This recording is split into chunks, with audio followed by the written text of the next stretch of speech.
ఎప్పుడు ప్రేమ అభిమానం 20 ఏళ్ళ నుంచి ఇదే అభిమానంతో ఇదే ప్రేమతోటి నా వెంట నడిచినటువంటి నా కుటుంబ సభ్యులందరికీ కూడా పేరు పేరు నమస్కారం. ఇంత నాకు తెలుసు ఈ విలేజ్ ఈ గ్రామం ఎట్లా ఉంటుందో నాకు తెలుసు. ఈ గ్రామంలో 100 లీడర్ రావాలంటే ఎంత కష్టమో కూడా నాకు తెలుసు. అటువంటి గ్రామంలో అత్యధిక మెజార్టీ ఇచ్చినటువంటి నా కుటుంబ సభ్యులకు మరొకసారి పేరు పేరు ధన్యవాదాలు తెలియజేస్తా ఉన్నాను. ఎప్పుడు ప్రేమ అభిమానం చూపించి నన్ను ఆశీర్వదించి పంపినటువంటి అత్యధిక మెజార్టీ ఇచ్చి నన్ను బలపరుస్తున్నటువంటి ఈ గ్రామము ఈ నియోజకవర్గము నన్ను శాసనసభకు పంపిస్తే నరేంద్ర మోడీ గారు ఆశీర్వదించి శాసనసభ పక్ష నేతగా నన్ను నియమించి నా మీద బాధ్యతలు పెంచారు. మరి ఈరోజు మీ అందరి గొంతుకై మీ అందరి తరఫున ఈ రాష్ట్ర ప్రజానీకం తరఫున అట్టడుగు బడుగు బలహీన వర్గాల తరఫున పేదల తరఫున నేను మీ అందరికీ ప్రశ్నించే గొంతుగా ఈ రాష్ట్రంలో అసెంబ్లీ వేదిక చేసుకొని అసెంబ్లీ సాక్షిగా పోరాటం చేస్తున్న సంగతి నేను గుర్తు చేస్తున్నా. చాలామంది గెలవంగానే ఎక్కడ అధికారం ఉన్నది, అధికారం పక్షాన్ని ఎప్పుడు అమ్ముడు పోవాలని చూస్తుంటారు. కానీ మీ బిడ్డ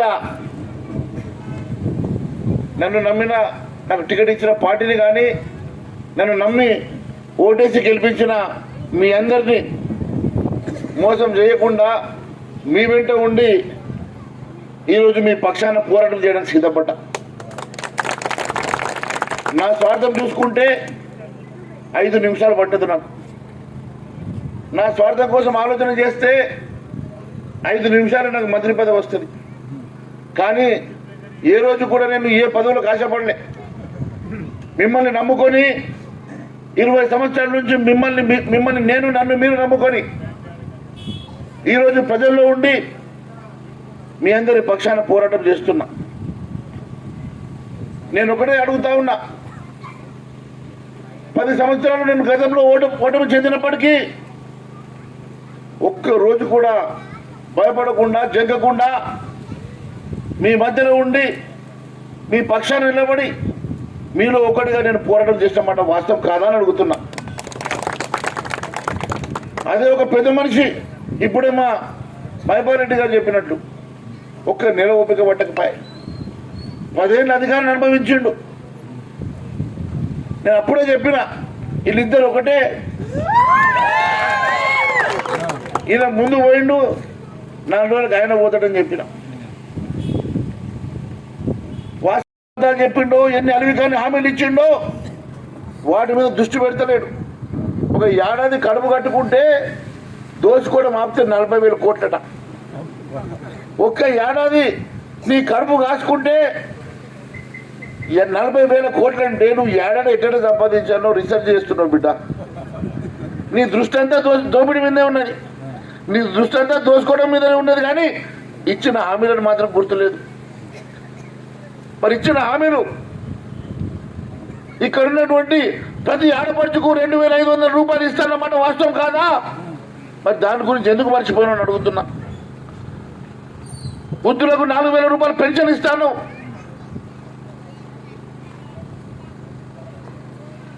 నువ్వు యువ డిక్లరేషన్లో ఇక్కడ నిరుద్యోగులకు ఉద్యోగాలు ఇవ్వడమే కాకుండా ప్రతి నిరుద్యోగ యువతకు 4,000 రూపాయలు ప్రతి నెల స్టైఫండ్ ఇస్తాను. ఫార్మర్ డిక్లరేషన్లో రైతన్నలకు 2 లక్షల రుణమాఫీ చేస్తాను. 3 లక్షల రూపాయలు వడ్డీ లేని రుణం ఇస్తాను. పండించిన పంట మీద 500 బోనస్ ఇస్తాను. చివరకు ప్రతి ఒక్కరికి రైతు బంధు ఇస్తాను. రుణమాఫీ చేయకపోయే, బోనస్ ఇవ్వకపోయే, రుణమాఫీ గురించి నేను అడిగితే మొన్ననే వచ్చినాం 100 రోజుల సమయం అన్నాడు. ఇప్పుడేమో 15 ఆగస్టు అంటున్నాడు. అంటే 15 ఆగస్టు దాకా ఉంటాడా లేదా నాకు తెలియదు. 15 ఆగస్టు వేరే సమయం దొరకని 15 ఆగస్టు అంటాడు. రైతుకు ఎప్పుడు అవసరం ఉంటుంది? జూన్లో అవసరం ఉంటుంది. మీరు అప్పుడు పైసలు అవసరం అవుతుంది, ఆగస్టు ఇస్తాడట. మరి దానికి డబ్బులు ఎక్కడి నుంచి తెస్తాడో దేవుడు ఎరక. కానీ నువ్వు ఇష్టమైన రైతు బంధు కానీ, నువ్వు ఇష్టమైన రుణమాఫీ కానీ, నువ్వు ఇష్టమైన 3 లక్షల వడ్డీ లేని రుణాలు కానీ, బోనసులు కానీ, ఈ రకంగా నువ్వు చెప్పినటువంటి 420 హామీల గురించి ఈరోజు మాట్లాడతలేడు. కానీ మళ్ళీ కొత్తగా ఇంకొక 20 హామీలు తీసుకొచ్చాడు ఢిల్లీకి వెళ్ళి. ఇవన్నీ ఢిల్లీలో అధికారం వస్తే, అయ్యా నువ్వు నిలబడలేని సీట్లు ఎక్కడికెళ్ళి గెలుస్తావు చెప్పు.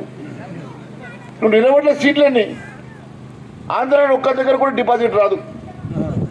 ఈ దేశంలో సగం సీట్లు నిలబడలే. ఉన్న సగం సీట్లల్లో 70% డిపాజిట్ రావు. ఈరోజు నువ్వు మాట్లాడుతున్నావు కదా రేవంత్ రెడ్డి గారు, నేను ఒకటే అడుగుతా ఉన్నాను, ఈ రాష్ట్రంలో నువ్వు ఇచ్చినటువంటి ముఖ్యమంత్రి పదవి కోసం నువ్వు ఇచ్చిన హామీల గురించి ఏమన్నా గుర్తున్నదా అని అడుగుతున్నా.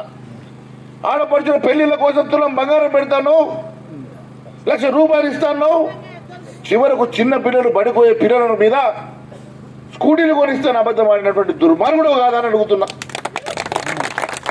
చివరకు 16 ఏళ్ళు ఓటు రాని 16 ఏళ్ళ పిల్లల్ని కూడా మేనిఫెస్టోలో రాసి వారికి కూడా నువ్వు స్కూటీ ఇస్తాను మోసం చేసేటువంటి ప్రభుత్వం కాదు ఇప్పుడున్నటువంటి ప్రభుత్వం. నిజాలు చెప్పే ప్రభుత్వం కాదు, ప్రజల సంక్షేమం కోసం పాటుపడే ప్రభుత్వం కాదు, పేదల కోసం ఆలోచన చేసే ప్రభుత్వం కాదు. ఈ ప్రభుత్వం ఎప్పుడు దిగిపోయినా రేపు వచ్చేది రామరాజ్యం, రేపు రాబోయేది భారతీయ జనతా పార్టీ తెలియజేస్తా ఉన్నారు. భారతీయ జనతా పార్టీ ప్రభుత్వంలో ప్రతి పేదవాడికి, ప్రతి అట్టడుగు పడుగు బలైన వర్గాలకి, ప్రతి కుటుంబానికి న్యాయం జరుగుతుంది. మీరు ఒక్కసారి ఆలోచన చేయండి.